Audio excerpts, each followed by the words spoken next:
Hello my dear students, मैं RP sir आज सभी का पटेल रीजनिंग क्लासेस में एक बार फिर से स्वागत करता हूं। बेटा हम लोग एसएससी जीडी की मॉक टेस्ट की बात कर रहे थे, जिसमें हमने आपको पहली और दूसरी करा दी है।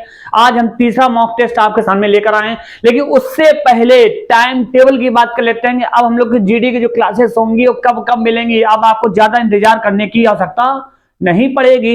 बेटा टाइम टेबल नोट कर लीजिएगा। वीक में आपको 3ST कंफर्म रूप से मिलेगी मॉक टेस्ट। जो होगा हमारा पहला दिन जो होगा मंडे को होगा, फिर अगला दिन जो होगा वेडनेसडे को होगा, फिर फ्राइडे को होगा।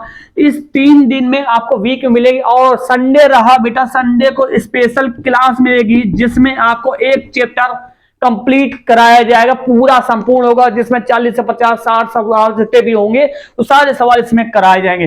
चलिए स्टार्ट करते हैं मॉक टेस्ट नंबर पहले की। पहला क्वेश्चन यहाँ पे देखिए, तीसरा जो मॉक टेस्ट तीसरी आ गई, इसके सामने आपका पहला सवाल आ चुका है। ये शिलांग संबंधित क्वेश्चन से बेटा देखिए क्या लिखा हुआ है। सबसे पहले यहाँ स्टेटमेंट देखिए, कह रहा है कुछ शिक्षक प्रोफेसर हैं। बोला गया बेटा कुछ शिक्षक प्रोफेसर, इसके लिए चार्ट जो बनाएंगे वो वेन डायग्राम पे आधारित होता है। बेटा कुछ शिक्षक क्या है, ये भैया प्रोफेसर है, ठीक है ना, प्रोफेसर है।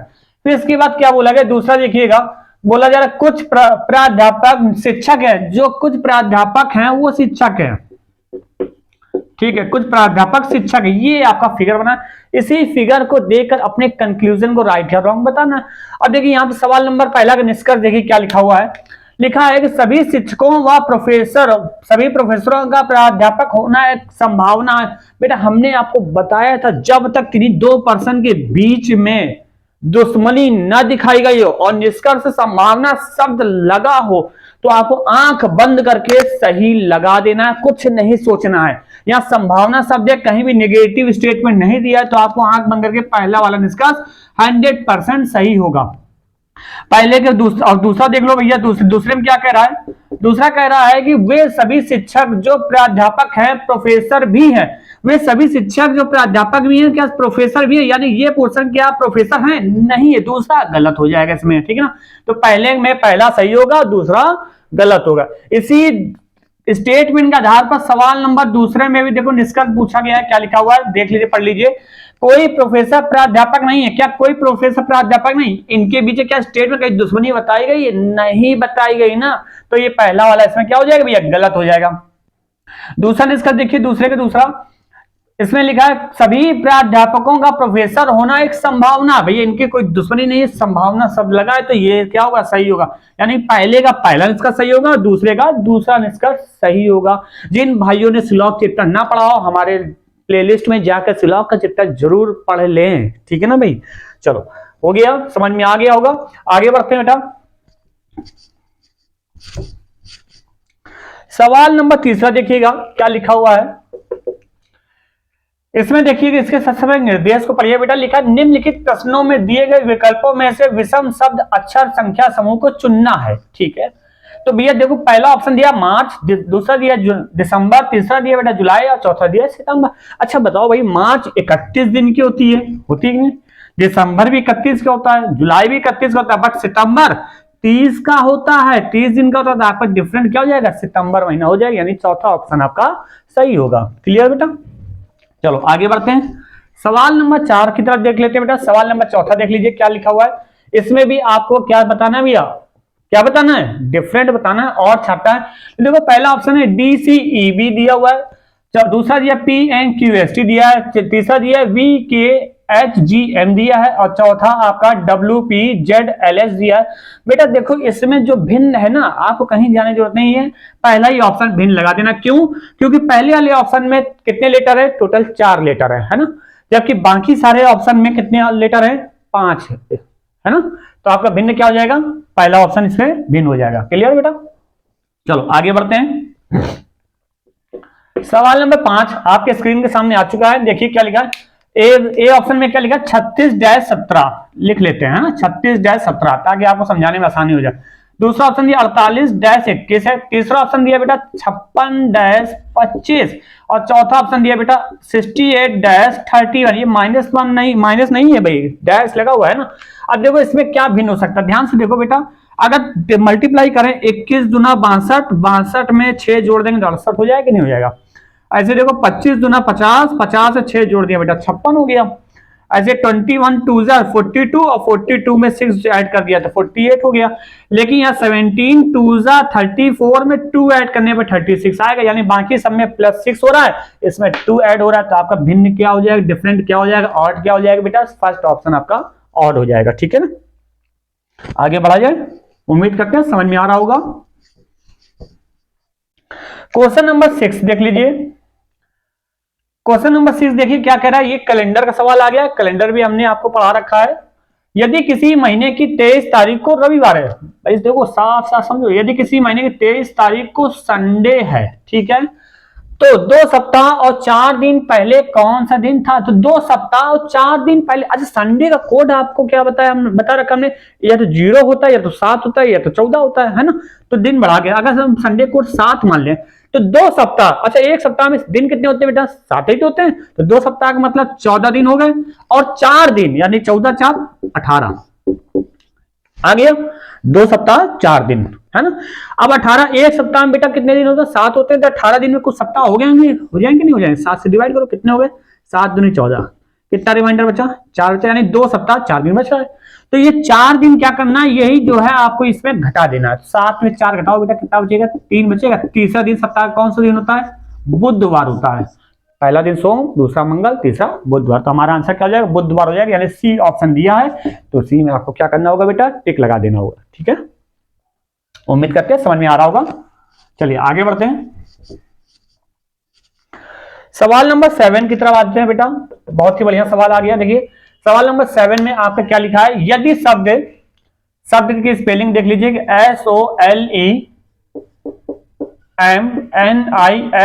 लिखा हुआ है, कि पहला अक्षर कौन सा बेटा, S, ठीक है ना, और पहले फिर चौथा अक्षर कौन सा होगा, देखो नंबरिंग कर लो ऐसे लेटरों को, 1 2 3 4 5 6 7 8 9 10, पहले चौथे ई, फिर उसके बाद पहले चौथे सातवां आई है, फिर आखिरी अक्षर है ना 10, ये अक्षर है, पहले चौथे और सातवें और 10वें अक्षर। ठीक है, 10वें अक्षरों से कोई सार्थक शब्द बन सकता है। अच्छा, इन 4 लेटरों का यूज ऐसा करना है कि कोई सार्थक शब्द बन जाए, यानी मीनिंगफुल है ना, मीनिंगफुल शब्द बन सकता है। और इसके अलावा क्या करा, बन सकता हो तो उसका तीसरा अक्षर निम्नलिखित में से कौन सा अक्षर होगा, यानी कि अगर एक मीनिंगफुल वर्ड बन रहा है तो उस वर्ड का तीसरा लेटर क्या होगा, ये बताना है। या फिर एक से अधिक बन रहे हो तो आपको उत्तर क्या देना है, एक्स देना है, और ऐसा कोई भी ना बने तो आपको उत्तर वाई देना है, ये देना है। तो जरा इसका यूज करके देखते हैं भाई क्या बन सकता है, ये जरा देख लीजिएगा, DSEID। अब यहां पर आपको एक तो पहला ये बनेगा साइड, साइड का मतलब जानते हैं आप लोग, कहते हैं ना भैया साइड हट जाओ, किनारे हट जाओ, है ना। दूसरा क्या बन सकता है, आपको जरा और देख लीजिएगा, दूसरा आपको क्या बन सकता है भैया, डाइस हो सकता है बेटा, डाइस। भाई डाई वर्ड क्या होता है, मर जाना होता है ना, मृत्यु होती है, तो वैसे प्लूरल वर्ड लग गया है ना। तो यहाँ पे 2 अक्षर बने तो आपका उत्तर क्या हो जाएगा, यहाँ पे एक्स हो जाएगा, है ना, एक से अधिक बन रहे हैं। ठीक, चलिए आगे बढ़ते हैं बेटा, सवाल नंबर 8 की तरफ आते हैं।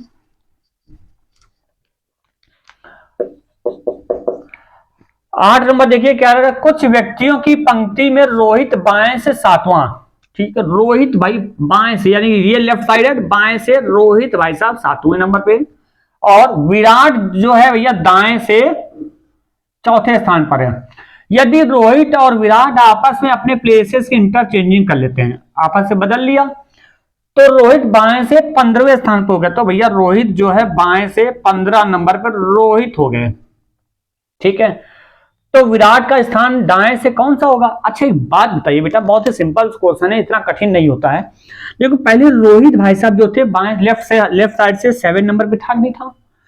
अब चेंजमेंट के बाद जब दोनों ने प्लेसेस के चेंजमेंट किया, इंटरचेंज किया, तो रोहित लेफ्ट से 15 नंबर पे हो गया। अच्छा पहले 7 पे था, फिर 15 पे पहुंचा, तो यानी कितने लोगों को पार करके गया भैया, 8 लोगों को पार करके गया। भाई 7 में 8 जोड़ो तो 15 ही तो आएगा। ठीक, तो उसी प्रकार विराट भी जो होगा 8 लोगों को पार करके आएगा कि नहीं आएगा, तो 8 में 4 जोड़ दिया तो कितना गया, 8 4 12, तो यानी विराट का दाएं से नया स्थान कौन सा हो जाएगा, 12वां हो जाएगा बेटा। बस यही आंसर होगा आपका, चौथा ऑप्शन आप दे दीजिए आंसर। क्लियर बेटा, चलिए आगे बढ़ा जाए। सवाल नंबर 9 देखिए, कभी कभी ऐसा भी सवाल दे देता है कि एग्जामिनर तो आपके साथ खेल रहा होता है आईक्यू टेस्ट के रूप में, लेकिन यहाँ पे कुछ लेट नंबर लिखे हुए हैं। क्या लिखा हुआ है? निम्नलिखित श्रृंखला में 5 के ऐसे अंक कितने हैं जिसमें पहले 3 और बाद में 7 आया हो। यानी ऐसे वो 5 ढूंढना है जिनके पहले 3 और बाद में 7 आया हो। जरा गिन कर देखिएगा ऐसे कितने हैं। 5 3 हैं, ये आपको हम डैश लगा दे रहे हैं, वो देख लीजिएगा, ये आगे आपके सामने है। ठीक है, हो जाएगा। चलिए आगे बढ़ते बेटा, सवाल नंबर 10 की तरफ आइए बेटा। 10 नंबर देखिए, ये आपका इक्विटी संबंधित क्वेश्चंस आ गया है, इक्विटी चैप्टर का आ गया है ना। तो इसमें देखिए गणितीय सक्रियाएं वो भी बोलते हैं इस चैप्टर को, है ना।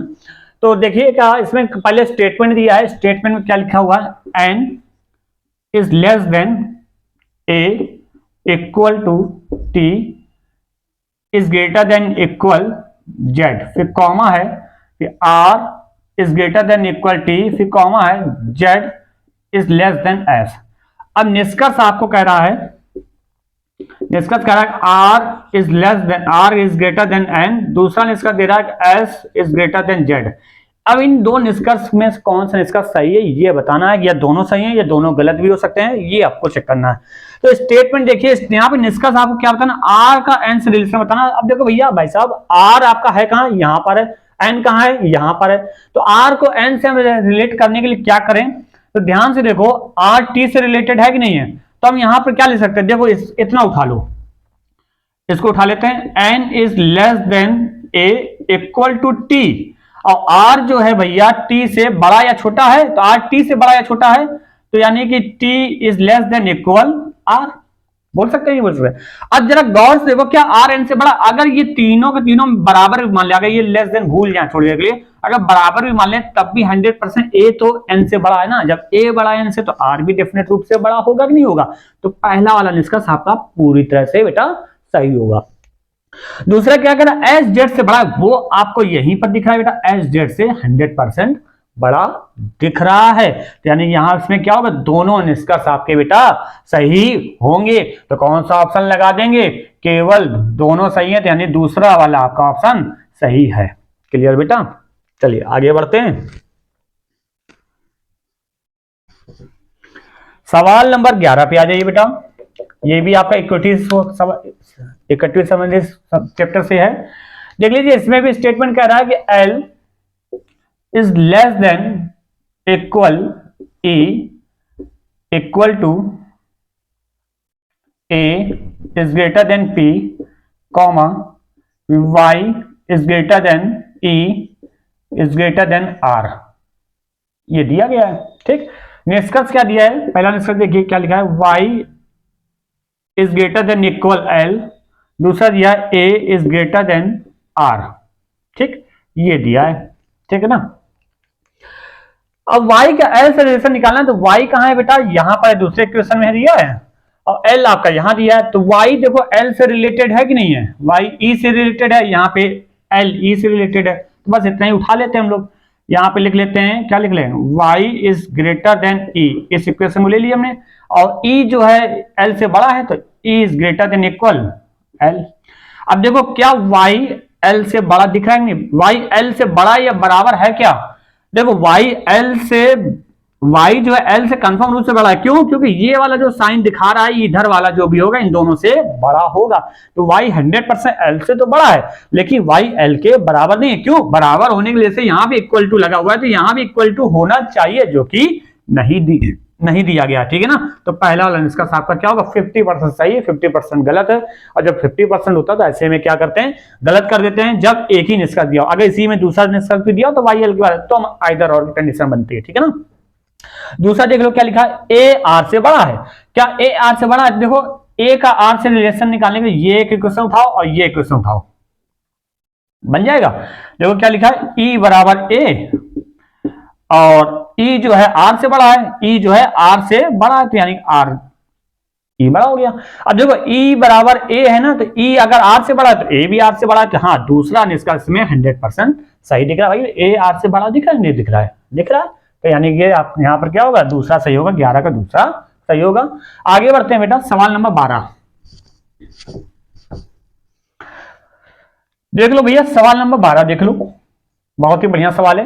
क्या लिखा हुआ है, स्टेटमेंट दिया D is less than S is greater than equal L is greater than U comma Q less than S, ये दिया हुआ इक्वेशन। और निष्कर्ष में दिया बेटा Q is less than D और U is greater than Q, ये दिया हुआ है। अब इसमें से कौन सा होगा ये देखना। देखो क्यू का डी से हमें बताना है, तो क्यू देखो यहां पर है, डी आपका यहां पर है, तो क्यू एस से रिलेटेड है नहीं कि नहीं है, तो ये क्वेश्चन उठा लो ना, Q is less than S और एस जो है भैया डी से बड़ा है, एच डी से बड़ा है, बन गया। अब ध्यान से देखो बेटा ये दोनों सिंबल क्या एक दूसरे के अपोजिट हो गए ना, जब इस तरह के सिंबल लग जाएं या फिर इस तरह के सिंबल लग जाते हैं तो पहले का दूसरे से रिलेशन नहीं बताया जा सकता है, बड़ा हो चाहे छोटा हो कुछ भी हो। अब यहाँ पे क्या क्यू का डी से बता सकते हैं भैया कौन बड़ा है कौन छोटा है, नहीं बता सकते, तो पहला निष्कर्ष आपका क्या हो गया, यहाँ पर गलत होगा, हमेशा ध्यान रखिएगा भैया, है ना। आगे बढ़ते हैं, u q से बड़ा है, u q से बड़ा है तो भैया u यहां है q यहां है, तो यानी s रिलेटेड निकालना है, तो हम एक काम करें इसको हटा दें, साफ कर दें, q लेस देन s और s जो है भैया जो है आपका l से बड़ा है या बराबर है, और l जो है u से बड़ा है। अब ध्यान से देखो ये दोनों सिंबल फिर से एक दूसरे का अपोजिट आगे कि नहीं आगे, आ गए ना, तो यानी q का u से भी रिलेशन नहीं बताया जा सकता, यहाँ पे दोनों निष्कर्ष क्या होंगे बेटा, गलत होंगे। क्लियर है बेटा, उम्मीद करते हैं समझ में आ रहा होगा, ठीक। चलो आगे बढ़ते हैं बेटा, सवाल नंबर 13 की तरफ आ जाइए भैया। देखिए सवाल नंबर 13 बहुत ही बेहतरीन सा सवाल आ गया। क्या लिखा हुआ है, कथन देखिए लिखा है प्रत्येक बैग की लागत का 5वां हिस्सा 50 रुपए। अच्छा, प्रत्येक बैग की लागत का 5वां हिस्सा 50 रुपया है, 5वां हिस्सा, ठीक है, यानी कि 1/5 जो हिस्सा है वो 50 रुपए के बराबर है, तो पूरा हिस्सा कितने के बराबर हो गया भैया, 250 रुपए के बराबर होगा नहीं होगा। कोई एक बैग है, एक बैग का 5वां हिस्सा यानी 1/5 हिस्सा बराबर 50 के, तो एक बैग के लिए 250 रुपए हमें चाहिए, ठीक। तो ये तो हमारा रेट यहीं पे तो निकाल लिया हमने, इसी से निकला है हमारा। दूसरा क्या करा, 3 बैगों की कुल लागत, 2 बैगों की कुल लागत में 250 रुपया दी गई। अच्छा 3 बैग, अच्छा 3 बैगों मान लो एक बैग था तो 3 बैग के लिए मान लो 3 रुपए लगा, 2 बैगों की कुल लागत 2 रुपए हो गया, है ना। तो इन दोनों जो अंतर है वो 250 के बराबर है, तो 1 बराबर 250, ठीक। यानी कि दोनों इक्वेशन से हमारे बैग की वैल्यू पता चल रही है, दोनों इक्वेशन से बैग की वैल्यू पता चल रही है। अब हमें किसकी आवश्यकता है ये देख लेना जरा, सवाल 13 में शुरुआत में पढ़ लो, 2 कथनों के बाद नीचे दिए गए प्रश्नों को पढ़ें और यह बताइए कि प्रश्न का उत्तर देने के लिए कौन सा कथन सही है। दोनों ही सही है हमको लग रहा है ना। अच्छा ऑप्शन देख लो भैया, ऑप्शन पहला कह रहा है केवल कथन पहला सही है जबकि कथन 2 सही नहीं है, ऐसा तो नहीं है भैया, पहला भी सही है दूसरा भी सही है, हमको दोनों सही लग रहा है। अच्छा चलो आगे बढ़ते हैं, केवल कथन दूसरा सही है और जबकि पहला सही नहीं है, दूसरा भी गलत है, भाई दोनों सही है मुझे लगा। तीसरा देखो या तो कथन पहला सही है या तो दूसरा सही है, ठीक है। अब कथन 1 और 2 दोनों ही सही हैं, बिल्कुल सही बात, 1 और दोनों ही सही हैं, दोनों से ही आंसर निकाले जा सकते हैं, तो आपका आंसर कौन सा होगा, यहाँ पे चौथा ऑप्शन आपका बेस्ट रहेगा, ठीक है। ये ध्यान देना क्या पूछा गया, दोनों सही है। अगर ये पूछता है कि किसी एक कथन के लिए एक कथन से हो जाता है तो वो भी लगा सकते थे, है ना। चलो आगे बढ़ते हैं, सवाल नंबर 14 की तरफ बढ़ते हैं बेटा। 14 नंबर देख लीजिए, क्या लिखा, शिक्षक पेंटर नाटककार। अब इसके लिए वेन आरेख बनाना, शिक्षक पेंटर नाटककार, इसके लिए बेटा जो फिगर होगा आपका सबसे बढ़िया बेस्ट ऑप्शन होगा डी ऑप्शन होगा, क्योंकि कुछ शिक्षक पेंटर भी होते हैं ना, टीचर्स पेंटिंग करते हैं नहीं करते, कुछ टीचर होते हैं ना वो जो आर्टिस्ट होते हैं, और कुछ जो पेंटर होते हैं वो नाटककार भी होते हैं, रंगमंच भी सजाते हैं भैया, सजाते हैं। और ऐसे कुछ शिक्षक जो होंगे जो नाटककार भी होंगे पेंटर भी होंगे, तो यानी इसके लिए कौन सा फिगर आपका बेस्ट रहेगा, चौथा वाला आपका बेस्ट रहेगा। क्लियर बेटा, उम्मीद करते हैं समझ में आ रहा होगा। चलो सवाल नंबर 13 आपके स्क्रीन सामने आ चुका है, देखिए क्या लिखा हुआ है, ये कथन और कारण से संबंधित प्रश्न आ गया है और ये बहुत ही बढ़िया सवाल है, कई बार पेपर में पूछा भी जाता है बेटा, ध्यान से देखो पढ़ो। कारण लिखा हुआ है, क्या लिखा है, सरकार ने हाल ही में पेट्रोल और डीजल पर कर लगभग 10% बढ़ा दिया है। सरकार ने बढ़ा दिया, अगर पेट्रोल और डीजल पर 10% का टैक्स बढ़ा दिया है तो इसमें पब्लिक क्या करेगी, क्या पेट्रोल पंप बंद कर दोगे, या पेट्रोल पंप वाले जो कंपनियां वो पेट्रोल बेचना बंद कर देंगी, या जनता खरीदना बंद कर देगी? ऐसा तो है नहीं, ये सब नहीं रुकने वाला ना। ये तो ऐसी चीजें प्रोसेसिंग है जो एक बार चालू हो गई तो चालू हो गई, क्योंकि हमारा देश जो है ना प्रजातांत्रिक देश है, तो जो एक बार नियम बन गया वो चलना ही चलना है, उसमें कोई रुकावट नहीं हो सकती। ऑप्शन देखो पहला, देखिए कौन सा हो सकता है भाई, देखते हैं। पहला कह रहा है पेट्रोलियम कंपनियां पेट्रोल और डीजल की कीमत लगभग 10% घटा देंगी। मतलब सरकार ने बढ़ाया तुम घटा दोगे, ये तो पॉसिबिलिटी नहीं है, ये तो हो ही नहीं सकता, कोई नहीं घटाएगा भैया। अगर घटा दिया होता तो महंगाई जो दर बढ़ती है ना, ये ना बढ़े। ठीक है, तो पहला तो गलत है। दूसरा, पेट्रोलियम कंपनियां पेट्रोल और डीजल में कीमत लगभग 10% बढ़ा देंगे। अच्छा, सरकार ने एक तो 10% पहले से बढ़ा रखा है, आप और एक्स्ट्रा 10% बढ़ा दोगे तो ऐसा नहीं कर सकते आप, ठीक है ना, तो ये भी आपका गलत हो जाएगा। तीसरा, पेट्रोलियम कंपनियां पेट्रोल और डीजल में कीमत लगभग 5% बढ़ा देंगे। जब 10% है तो 5% क्यों बढ़ाओगे? गलत, ये भी गलत हो जाएगा। तो यहाँ पे चौथा ऑप्शन लगाएंगे, उपरोक्त में से कोई नहीं। क्या लगाएंगे? उपरोक्त में से कोई नहीं, चौथा ऑप्शन आपका बेस्ट रहेगा। ठीक है, चलिए आगे बढ़ते बेटा, सवाल नंबर 16 की तरफ आ जाइए। सवाल नंबर 16 में क्या लिखा? निम्नलिखित प्रश्न में उस शब्द को चुनिए जो शब्दकोश की व्यवस्था के अनुसार 5वें नंबर पे आएगा।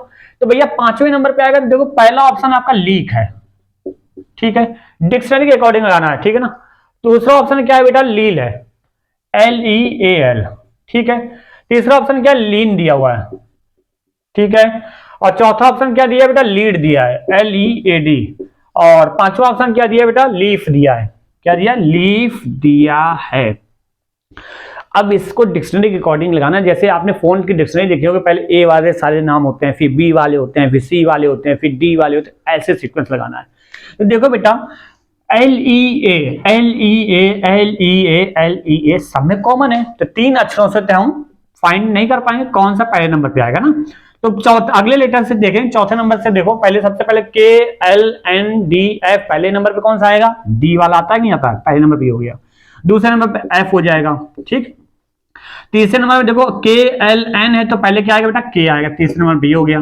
फिर चौथे नंबर पे आपका N हो जाएगा, L हो जाएगा, फिर अगले नंबर पे आपका E हो जाएगा। तो पांचवें नंबर पे क्या आ रहा है बेटा? लीन आ रहा है, यानी सी ऑप्शन आपका बेस्ट रहेगा, ठीक है ना। उम्मीद करते हैं समझ में आ रहा होगा, नोट कर लीजिएगा जल्दी से। समझ में आ गया होगा बेटा, आगे बढ़ा जाए। सवाल नंबर 17 देखिए, आपके स्क्रीन के सामने बेटा आ चुका है, और सवाल नंबर 17 ये आपका डायरेक्शन संबंधित क्वेश्चन आ गया। अच्छा, डायरेक्शन के बारे में आप लोग को पता ही होगा, ये बेटा ईस्ट होता है, ये वेस्ट है, ये नॉर्थ है, ये साउथ है। और जिसका फेस बेटा ईस्ट की ओर होता है, अगर राइट मुड़ने के लिए कहा जाता है तो नीचे की ओर जाता है, और लेफ्ट कहा जाता है तो ऊपर की ओर, ठीक है। और जिसका फेस बेटा नॉर्थ की ओर होता है, अगर राइट कहा जाएगा तो इधर की ओर जाएगा, लेफ्ट कहा जाएगा इधर की ओर। और जिसका फेस बेटा वेस्ट की ओर होगा, राइट कहा जाएगा ऊपर की ओर जाएगा, लेफ्ट कहा जाएगा नीचे। और साउथ वाला जो होगा, राइट इधर आएगा, लेफ्ट इधर आएगा। लेफ्ट का मतलब बायां होता है, राइट का मतलब बेटा दायां होता है, ये ध्यान रखिएगा, ठीक है। अब हम लोग डायग्राम बनाते हैं। क्या लिखा हुआ है? एक व्यक्ति अपने घर से सीधा उत्तर दिशा में, अच्छा उत्तर ऊपर होता है, यानी नॉर्थ का मतलब ही तो उत्तर होता है, उत्तर की ओर गया। कितना गया बेटा? 10 मीटर गया। चलो जाने दो भैया, 10 मीटर गया और फिर बाईं ओर घूमगा। अच्छा, बायां मतलब लेफ्ट घूमेगा तो इधर की ओर आएगा, बाईं ओर घूमगा। कितना गया बेटा? 25 मीटर गया। कितना गया? 25 मीटर गया। 25 मीटर चला, फिर वह दाईं ओर मुड़ा, 5 मीटर चला, फिर दायां, यानी कि अगर अब आपका फेस जो है बेटा वेस्ट की ओर, दायां ऊपर की ओर जाएगा, यानी राइट गया, 5 गया बेटा। कितना गया? 5 मीटर गया। और उसके बाद क्या करा? और फिर वह दाईं ओर मुड़कर 25 मीटर चला, फिर दाईं ओर मुड़कर 25 गया, ये वापस आ गया। बेटा दूरी का बहुत ध्यान रखना, विशेष ध्यान रखना है, ठीक है ना। जितना डिस्टेंस का है उतना ही चलाना, ठीक। अब क्या कह रहा है?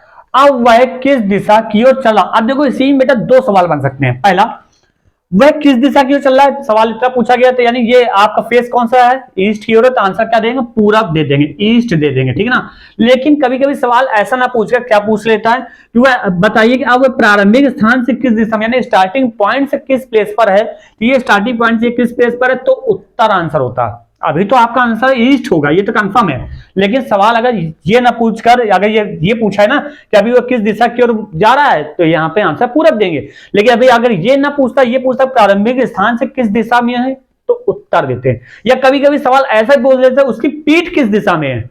भैया अगर फेस उसका ईस्ट की ओर है तो पीठ उसका पश्चिम की ओर हो जाएगा, नहीं हो जाएगा, ठीक। तो यही 2-3 सवाल बनते हैं इनसे, आप लोग कर ले जाएंगे, उम्मीद है समझ में आया होगा, ठीक है ना। चलिए आगे बढ़ते हैं। सवाल नंबर बेटा 18 देख लीजिए।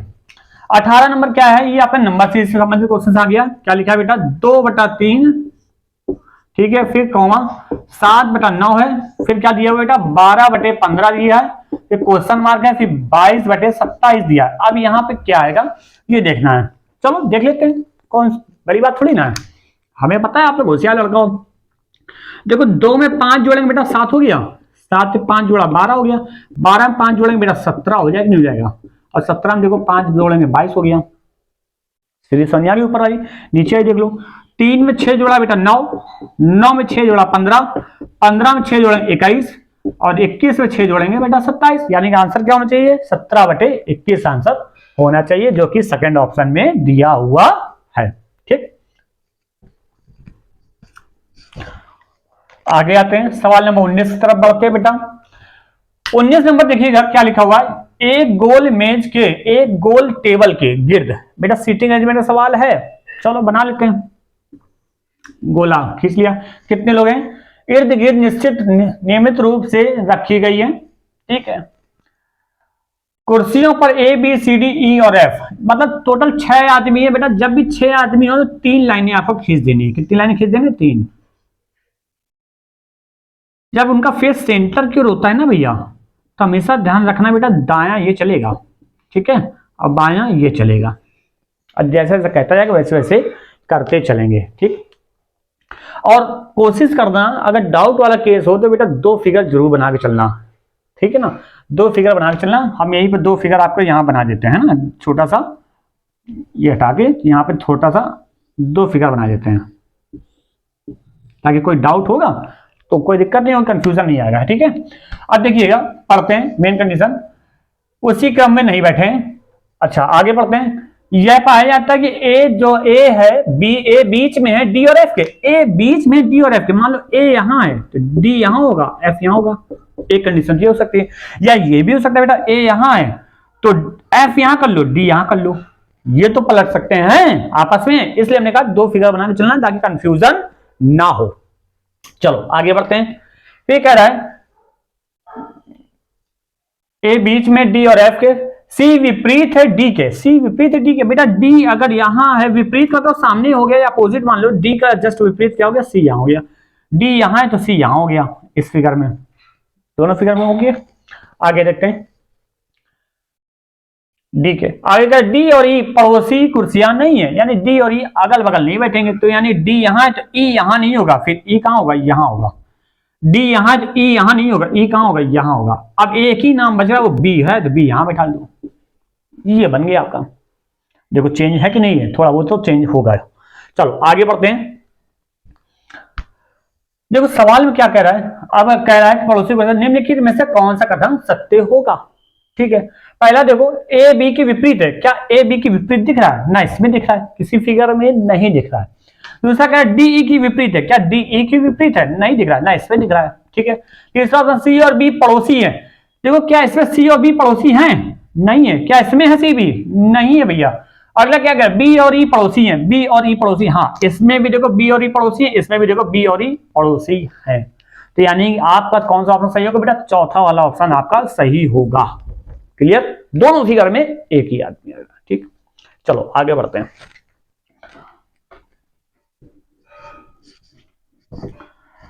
सवाल नंबर आ जाइए बेटा 20 नंबर पे आ जाइए, देख लीजिए 20 नंबर क्या कह रहा है, कह रहा किसी सांकेतिक भाषा में सॉलिड को SOLID, सॉलिड को क्या लिखा गया है, WP, ठीक है, WP SL PMFHA लिखा गया। इसमें लेटर कितने बेटा, 1 2 3 4 5 है, 1 2 3 4 5 6 7 8 9, एक छूट गया, क्या छूट गया, WPSL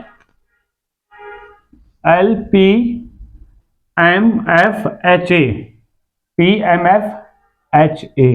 चलिए इस सवाल को फटाफट कर दिखाइए, आपके स्क्रीन सामने दिख रहा होगा, जल्दी लगाइए, हो जाएगा। देखिए बेटा यहाँ पे देखिए टोटल 10 लेटर हैं, WPSLPIMFHA लिखा हुआ है, यहाँ पे आई लिखा हुआ था। और यहाँ पे देखो 5 अक्षर से ये बनाया गया। ये कैसे बनाया गया भैया, जब भी 5 का 10 हो तो यानी ये 5 का 10 हो, या इधर कम लेटर हो उधर दुगना हो, तो इसका मतलब एक अक्षर से 2 अक्षर बनाए जाते हैं। ये कोडिंग डिकोडिंग का सवाल होता है, ठीक है। अब इसके लिए देखो बेटा जुगाड़ बता दें, अल्फाबेट की प्लेस वैल्यू जरूर याद कर लेना। एस की प्लेस वैल्यू 19 होती है, 19 होती है, ओ की 15 होती है, एल की 12 होती है, आई की 9 होती है, डी की 4 होती है। इसकी प्लेस 23, 16, 19, 12, 16, 9, 13, 6, 8, 1। बेटा यहाँ पर देखो 5 लेटर, यहाँ पे 10 लेटर है। जब भी 5 का दुगना यहाँ पे 10 हुआ ना, तो यानी 1 लेटर से 2 लेटर बनाया गया है ना, तो ध्यान रखना। तो इधर देखो 10 लेटर दे दिया, इधर आपको 5 लेटर बताना है। तो ध्यान से देखो 19 में अगर 4 जोड़ोगे तो 23 होगा कि नहीं होगा। 19 से बेटा 3 घटाया 16 आ गया। 15 में 4 जोड़ा तो 19 हो गया। 15 में 3 घटाया 3 12 आ गया। 12 में 4 जोड़ा 16 हो गया। 12 में 3 घटाया 9 आ गया। यानी कुल मिला के आपको सॉरी में लॉजिक क्या चल रहा है, +4 -3। एक लेटर में पहले 4 जोड़ना है, फिर 3 घटाना है, ये निकालना है। तो इससे ये शब्द बना गया। अब यहां पर ये शब्द बना बनाया दे दिया, आपको वो फाइंड करना है किससे ये तैयार हुआ है। तो पहले में क्या करना है, 4 जोड़ना है और 3 घटाना है ना। तो यहां से आपको इसके लिए बैक जाना होगा। तो ये देखो इसकी प्लेस एक भी होती है, 27 भी ले सकते हैं, बात समझना। इसकी प्लेस 20 होती है, इसकी 5 होती है, 24 है, यहाँ पे 24 है, यहाँ पे 17 है, ये आपकी 9 है, और ये आपका 2 है, ये आपका 22 है, ये 15 है। अब यहाँ पे देखो यहाँ पे 4 जोड़ा गया, यानी एक प्लेस एक भी ले सकते हैं, 27 भी ले सकते हैं। अगर 4 माइनस करोगे तो क्या आ जाएगा, 23 आएगा। 27 4 घटाओ 23, यानी डब्ल्यू। तो डब्ल्यू किसका होता है, डब्ल्यू होता है। डब्ल्यू की प्लेस 23 होगी बेटा, ठीक है ना। अब देखो इससे 4 जोड़ेंगे 27 हो गया, नहीं हो गया। अब इससे 3 घटाओगे तो 20 आ जाएगा। 27 3 घटाए 20। ऐसे देखो 5 में 4 जोड़ा, यहाँ पे 4 जोड़ने के बाद 5 आ रहा होगा ना, तो इसमें 4 घटाओ तो क्या आ जाएगा, ए आ जाएगा, नहीं आ जाएगा। अब एक प्लस एक होती है, एक में 4 जोड़ा 5 हो गया। अब या फिर इसमें 3 घटाएंगे, इसमें 3 घटाएंगे, 27 में 3 घटाएंगे 24 आएगा, नहीं आएगा 3, ठीक। अब इसमें भी 4 घटाने के बाद 4 घटाएंगे, 24 से 4 घटाएंगे, टी आएगा कि नहीं आएगा। टी की प्लेस 20 होती है, देखो 20 4 24 हो गया कि नहीं हो गया बेटा, 20 4 24। इसमें 3 घटाएंगे 17। तो यानी कुल मिला के ये आपका बन गया। अब 9 में देखो 4 घटाओगे तो आपका 5 हो जाएगा, नहीं हो जाएगा बताओ। यानी 4 जोड़ोगे तो यानी वाटर ई बन रहा है, ई बन रहा है, ठीक है ना, ये हो गया। और इसमें भी आर बना दो, 18 4 22, 18 4 22 और 18 3 घटाए 15। तो आपका क्या आंसर आ गया बेटा, वाटर। यानी कि कौन सा ऑप्शन सही है, डी ऑप्शन सही होगा। क्लियर बेटा, उम्मीद करते हैं समझ में आ गया होगा, ठीक। चलो आगे बढ़ते हैं, सवाल नंबर 21 की तरफ आते हैं।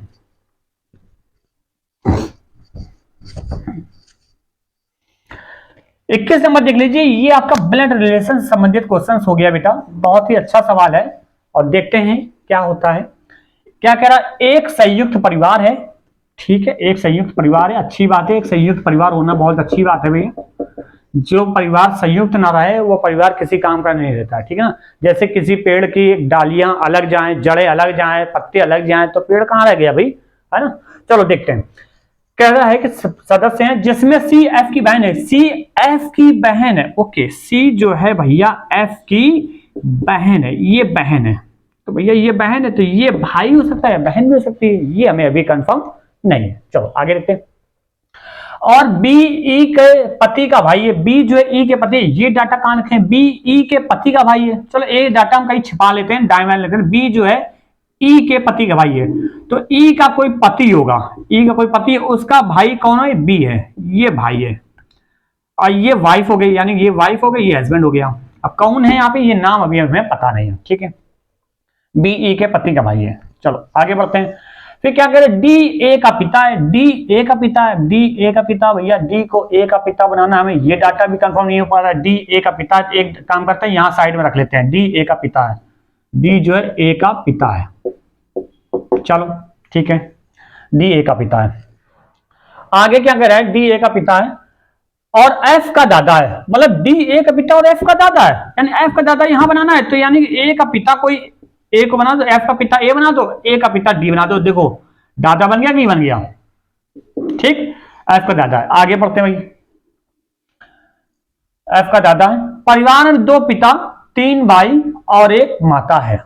अच्छा, तो बेटा एक डाटा हमारा ये इनकम्प्लीट है, इसको हमें रखना पड़ेगा। तो एक काम करो, ये डाटा अगर ए का भाई हम बनाते बी को, ए का भाई बी को बना दे, ये बना दिए, ये भाई हो गया। और ये भी भाई भाई हो गए, और ये ए की पत्नी में आते ए को, ये डाटा यहाँ ले आए, ये हस्बैंड वाइफ हो गया कि नहीं हो गया, ये हमारा डाटा कंप्लीट हो गया। अब परिवार में सारे सदस्य आ गए कि नहीं आ गए। अब देखो 1 2 3 4 5 6।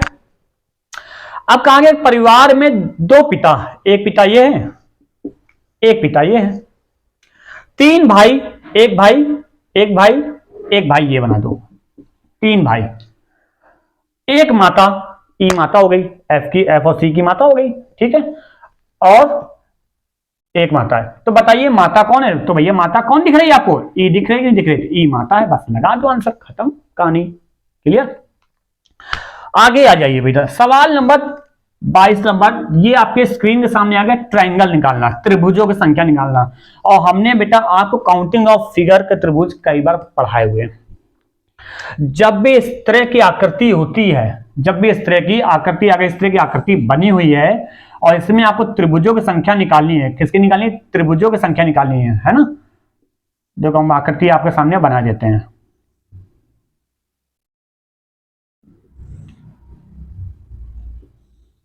ठीक है, इस तरह की आकृति बनी हुई है।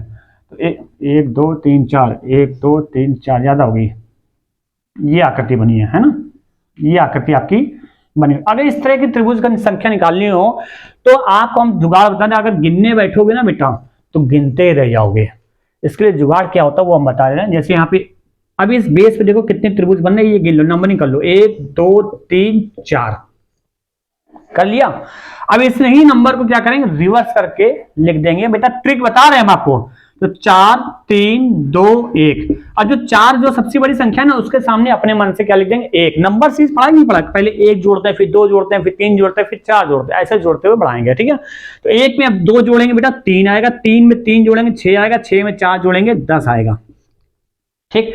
स्टेप 2 में क्या करेंगे, नीचे से ऊपर की ओर चलेंगे, इन सब पे गोला बनाएंगे, 10 छोड़ा 6 पे गोला, 3 छोड़ा 1 पे गोला, अब सबको जोड़ लीजिए बेटा, 10 6 16, 16 3, 10 6 16 3 19 1 20, 20 हो गया।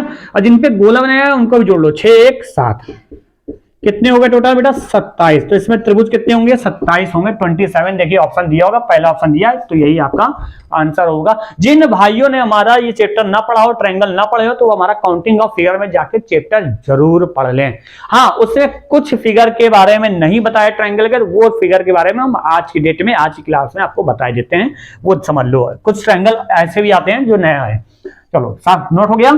देखो समझ लो, जो चैप्टर नहीं मिलेगा, जो वहां नहीं मिलेगा, वो कुछ यहाँ पे हम दिए रहे हैं, और बाकी वहां पे आप कंप्लीट करिए, ठीक है ना। प्लेलिस्ट में जाके काउंटिंग ऑफ फिगर चैप्टर देखेंगे, आपको मिल जाएगा।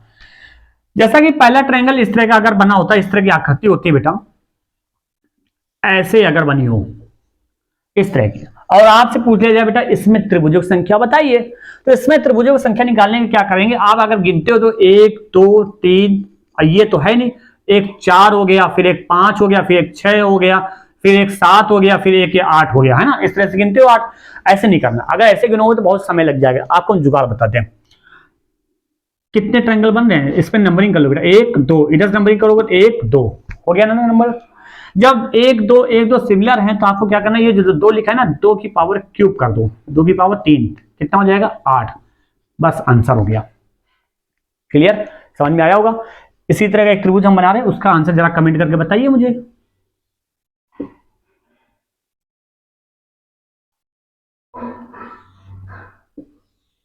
बताइए भाई, फटाफट बताइए जल्दी से, कितने हैं, नहीं आया।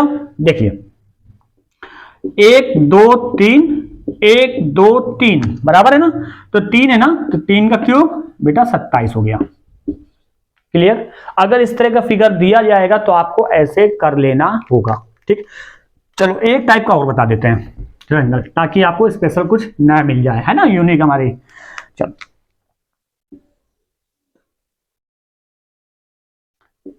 इसमें कितने त्रिभुज दिख रहे हैं बेटा, एक दिख रहा है ना।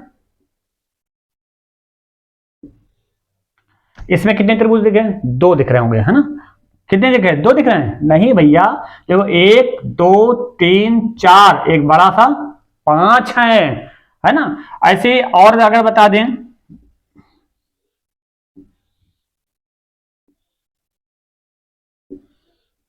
आप कुछ लोग कहेंगे सर जी दिखाई नहीं दे रहा है, कैसे बनावे, है ना। अब इसमें कितने हो जाएंगे वो गिन लो, इसमें 5 है तो इसमें 8 हो करेंगे, 3 बढ़ाएंगे, कुछ लोग दिमाग अपना ऐसे लगा लेते हैं। देखो बेटा, जब भी इस तरह की आकृति दी जाए तो आपको ट्रायंगल कैसे निकालना है, आपको एक फॉर्मूला याद रखना, 4n-3, 4n-3। और यहाँ पे कैपिटल एन का मतलब क्या होता है, नंबर ऑफ ट्रायंगल। देखो कितने ट्रायंगल, एक दो ही ट्रायंगल, तो एक सीधा एक उल्टा, तो यानी 4 गुणे 2 माइनस 3, 4 दूना 8 में 3 घटाया बेटा 5 हो गया कि नहीं हो गया। इसमें कितने बेटा, 1 2 3 है, तो 4n-3, यानी 4 गुणे 3 माइनस 3, 4 कहीं 12 में 3 घटाया 9 हो जाएगा कि नहीं हो जाएगा, बताइए। और इसी तरह का एक ट्रायंगल और हम आपको बना के दे रहे हैं, वो आपको बताना है मुझे कमेंट करके, मैं आंसर नहीं बताऊंगा, ठीक है। बना के फटाफट मुझे बताइए इसमें कितने हैं ट्रायंगल, बताइए फटाफट मुझे कमेंट करके बताइए, मैं आपके कमेंट का इंतजार कर रहा हूं, ठीक है। चलिए।